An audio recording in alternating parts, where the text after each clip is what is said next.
Man, sometimes you think you've got the NBA figured out right, and then bam, a night like March 22nd, 2025 comes along and just throws you for a loop. Yeah, you just never know what you're going to get. That's what's so great about it, though, right? Oh, absolutely. The unpredictability is part of the fun. So on this deep dive, we're going to break down 5 of the most interesting games from that night. Okay, sounds good. Lakers and Bulls Kings and Bucks Knicks and Wizards Hawks and Warriors and Pacers and Nets. All right, so a mix of Eastern and Western Conference matchups, some potential playoff previews in there too. Yeah, and we're not just going to look at the scores. We're going to really dig into the why behind the what. Exactly. We want to understand what these results might mean for the rest of the season, especially with the playoffs right around the corner.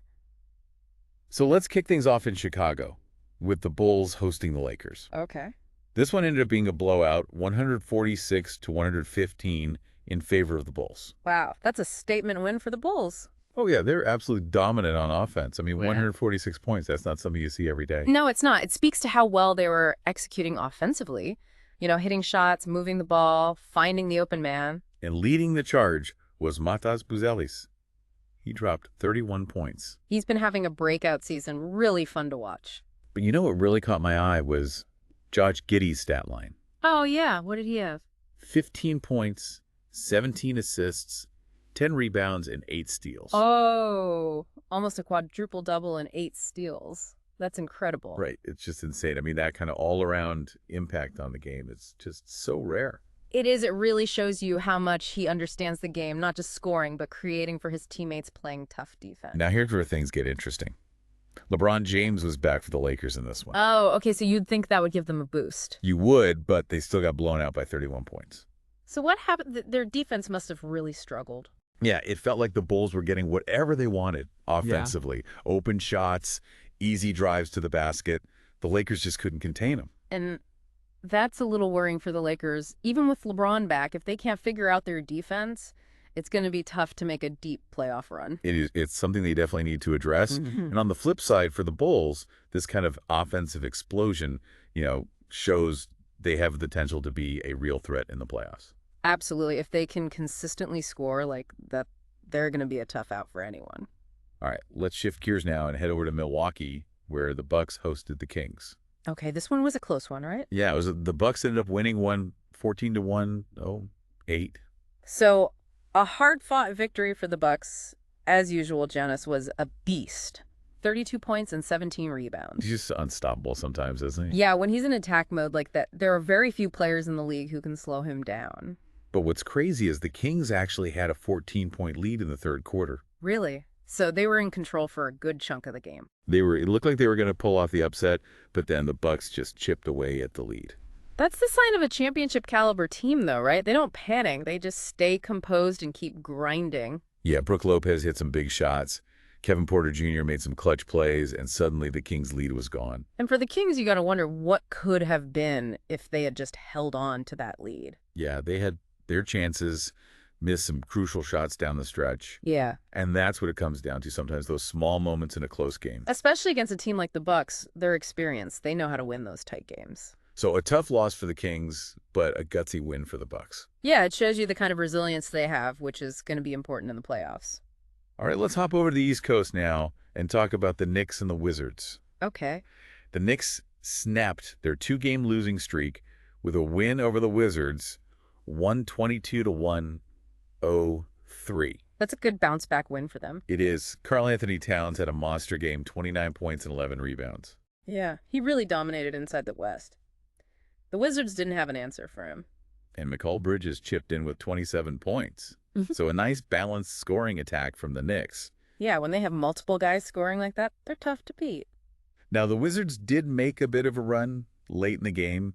Jordan Poole had 25 points, but the Knicks held them off. So they showed some composure down the stretch, didn't let the Wizards get back into it. Yeah, and that's important, especially in a tight Eastern Conference playoff race.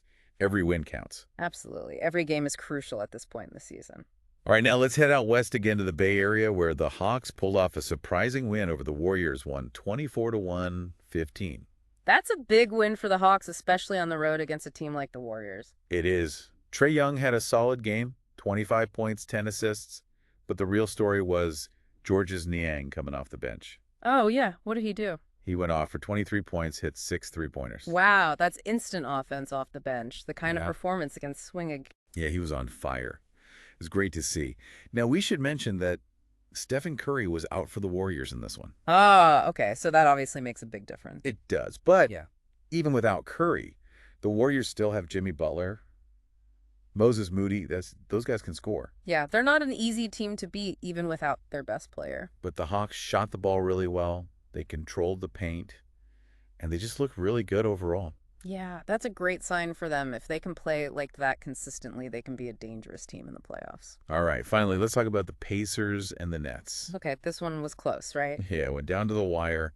The Pacers edged out the Nets 108 to 103. So another nail biter. Yeah, Pascal Siakam was the hero for the Pacers. He had 26 points, 8 of them coming to the final minute. It's what you call clutch. That's when the stars need to step up. And Miles Turner was a force inside, 22 points, 8 rebounds. So a good all-around performance from the Pacers. Now, the Nets didn't go down without a fight. Trendon Watford had a big game for them, 26 points, but the Pacers just made a few more plays down the stretch. Yeah, that's often what it comes down to in these close games, execution in those crucial moments. And this win was the Pacers' 4th in a row. So they're definitely heating up at the right time. Yeah, that kind of momentum going into the playoffs is huge. It gives you confidence you're playing well as a team. So we've seen some pretty wild games tonight. What are your big takeaways?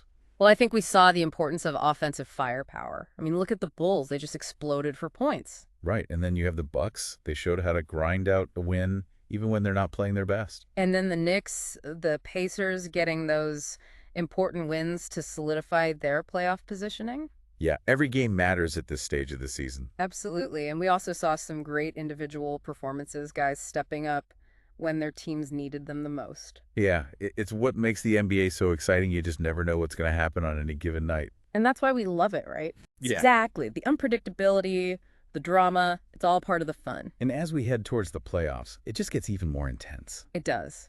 So as you think about all these games, the Bulls' big win, the Bucks comeback, the Knicks getting back on track, the Hawks' road victory, the Pacers' close game, I want you to consider this. Which of these results do you think will have the biggest impact on the rest of the season? That's a great question. Yeah, which one might shift the balance of power or force teams to adjust their strategies? It's something to really think about as we watch the playoff race unfold. Thanks for joining me on this deep dive. It was my pleasure. Always a good time talking hoops. And to everyone listening, keep your eyes on the NBA because things are about to get really interesting. Oh, yeah. Buckle up. We're in for a wild ride.